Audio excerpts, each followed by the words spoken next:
Good evening, everybody. Lovely to have you here.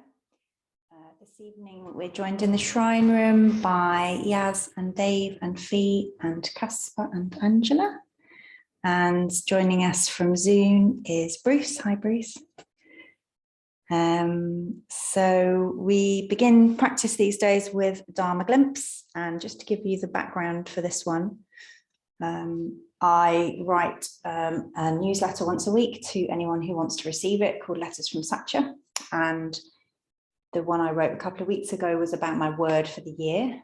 And somebody who receives that list, who's followed us for a long time, replied, and the reply just felt like a Dharma glimpse. So I wrote to her and said, "You've just written a Dharma glimpse. Can I read it out in practice?" And she said she would be honoured.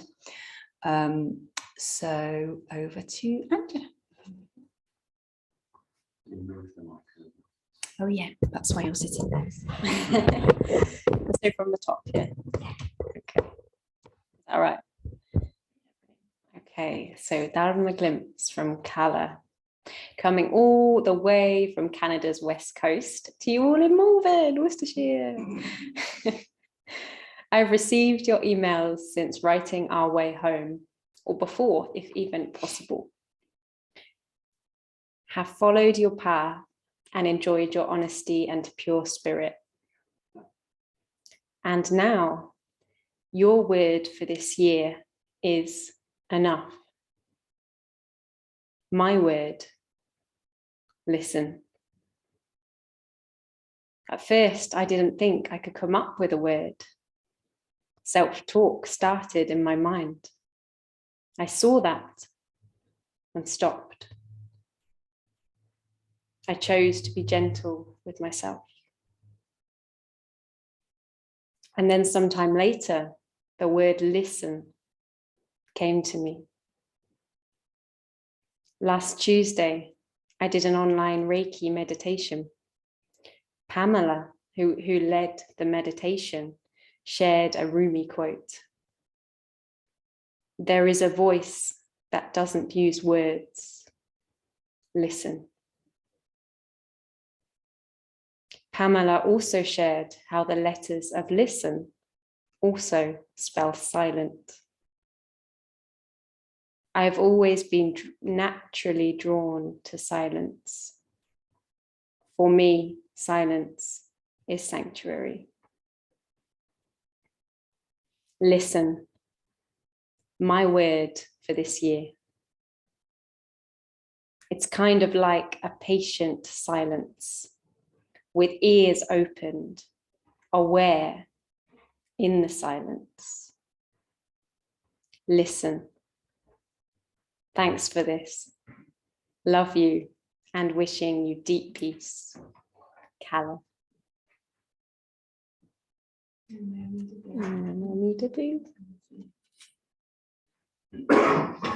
So we will move into silence appropriately. And I read in a book this week, I can't remember which book, that what happens in meditation is not your business, it's God's business. So it's God's business or the Buddha's business here, either is fine.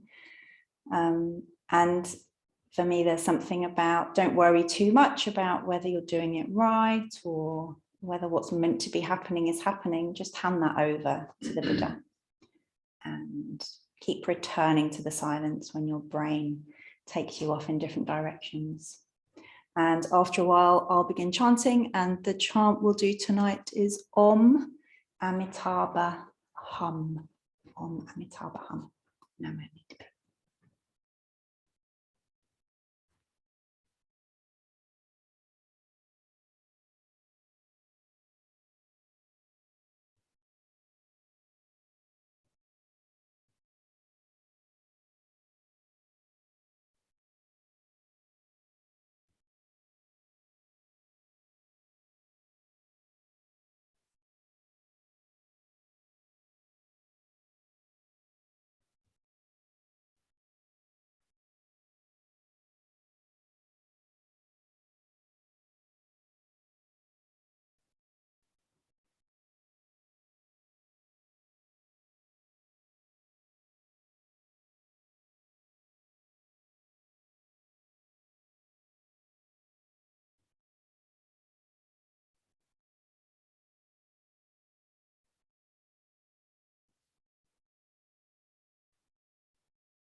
Om Amitabha Om. Om Amitabha Om. Om Amitabha Om. Om Amitabha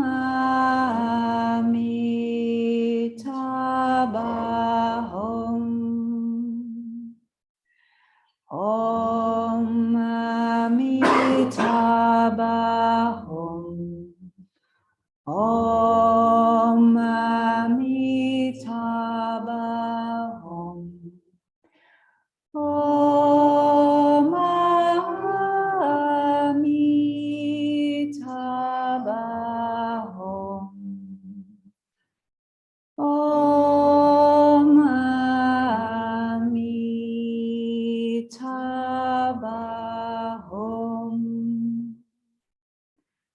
Om Amitabha Om. Om Amitabha Om. Om Amitabha Om. Om Amitabha Om. Om Amitabha Om. Om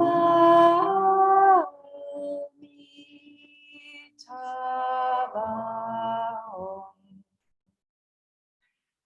Om Amitabha Om. Om Amitabha Om. Om Amitabha Om.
For refuge, I go to the Buddha. For refuge, I go to the Buddha. Namo Buddhaya. Namo Buddhaya. For refuge, I go to the Dharma. For refuge, I go to the Dharma. Namo Dharmaya. Namo Dharmaya. For refuge, I go to the Sangha. For refuge, I go to the Sangha. Namo Sanghaya. Namo Sanghaya. With faith in the three jewels, With faith in the three jewels, I pray that I may not take life. I pray that I may not take life. With faith in the three jewels, With faith in the three jewels, I pray that I may not steal. I pray that I may not steal. With faith in the three jewels, With faith in the three jewels, I pray that I may not fall into sexual misconduct. I pray that I may not fall into sexual misconduct. With faith in the three jewels, With faith in the three jewels, I pray that I may not fall into wrong speech. I pray that I may not fall into wrong speech. With faith in the three jewels, With faith in the three jewels, I pray that I may avoid intoxication. I pray that I may avoid intoxication. No blame. No blame. Be kind. Be kind. Love everything. Love everything.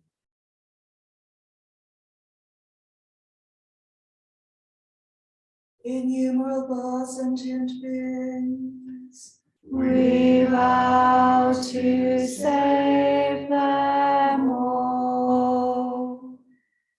inexhaustible deluded passions, We vow to transform them all.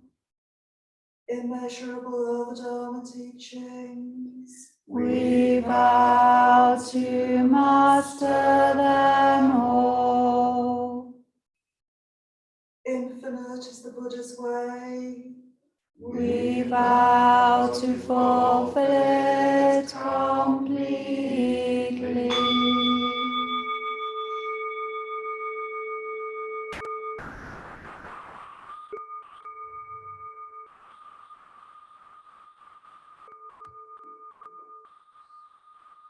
Namo Amitabha.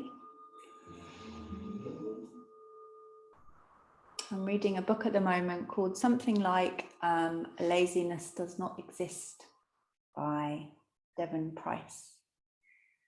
And what I'm really enjoying about it is a reminder, which I kind of already knew, but I'm sort of knowing more deeply, that people who are unproductive or who get ill a lot or who don't do the things they're meant to be doing, that happens because there's something going on inside them that they're already working to their maximum capacity. So she gives the example of depressed people who are, that so much energy's been taken up to kind of defend themselves from the critical thoughts or suicidal thoughts, that they just haven't got any energy left for anything else. Or people who are very stressed at work, who take sick days, or people who distract themselves with all the things that we can distract ourselves with, and encourages us to look at those people as exhibiting symptoms that are messages for them, messages for their own bodies, for their own minds about what they need, which is often retreating or rest or some kind of healing. And I'm really enjoying reading this right now because I'm managing to not overwork, which, if you know me, is a big thing. I had a really spacious couple of weeks at Christmas, and somehow that spaciousness is still with me. And it feels like a very different way of living, because some of the parts in me that work really hard are just relaxing a little bit more. And so when I thought about the words that I wanted to choose for this year, I wanted to choose a word that would support me in that and that felt kind. The word that I chose last year was gentle, and I've ended many of my journal entries last year with "Go gently, Satya." And it's still with me, that word. It's like it had an influence on me all through the year, a little kind of antidote to some of the pushing. And so the word enough also felt like a kind of a celebration, like a kind of an appreciation that there is enough, that I receive enough, but also allowing to feel that I am enough, regardless of what I do or don't do, regardless of what I produce or don't produce. One of my friends, Upaladi, told me her word of the year, which was commit. And I read the words and I just had this kind of feeling of shrinking, or and I said, oh, maybe that's good for you, but I don't know, it just doesn't make me feel good. And she kind of went away and thought about it and came back with the word embrace, which has that same intention of kind of staying with something, but it just has a completely different, to me, it has a completely different feel. That it's something you would want to do.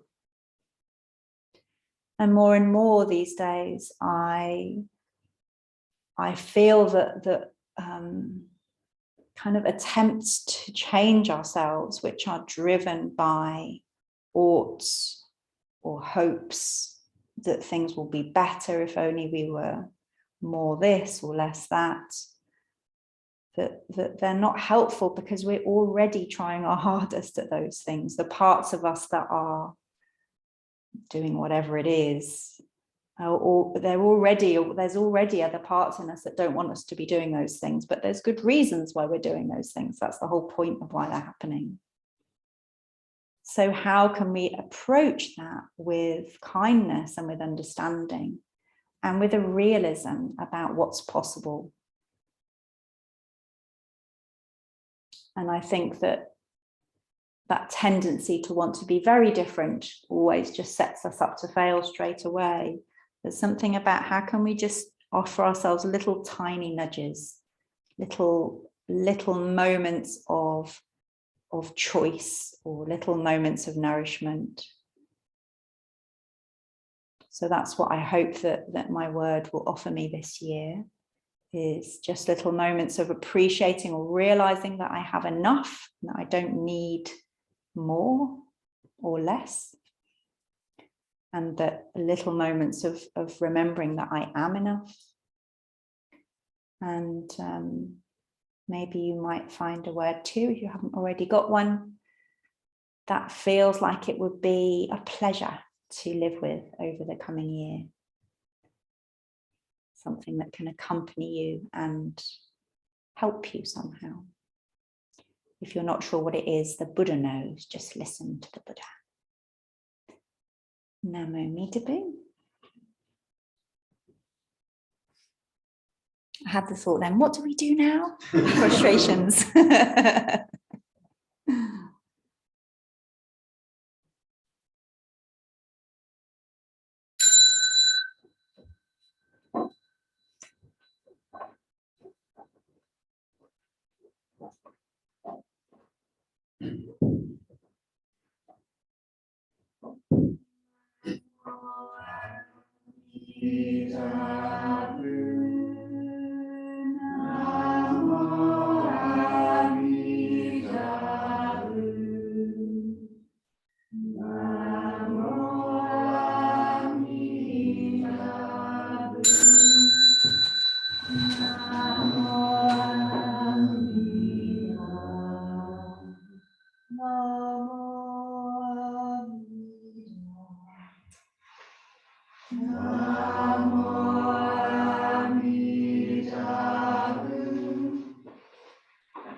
Gratitude, we offer this incense to Buddhas and Bodhisattvas throughout space and time. May it be fragrant as earth herself, reflecting our wholehearted efforts and the fruits of understanding slowly ripen. May we and many Buddhas be companions of Buddhas and Bodhisattvas. May we awaken from forgetfulness and realize our true home.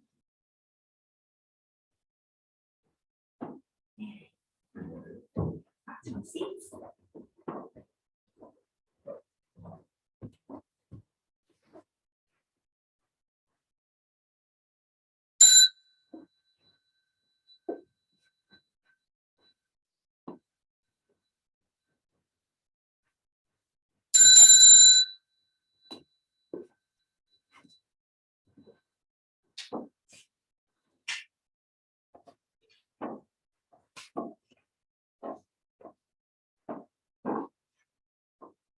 Blessed by Amitabha's light, may we care for all living things.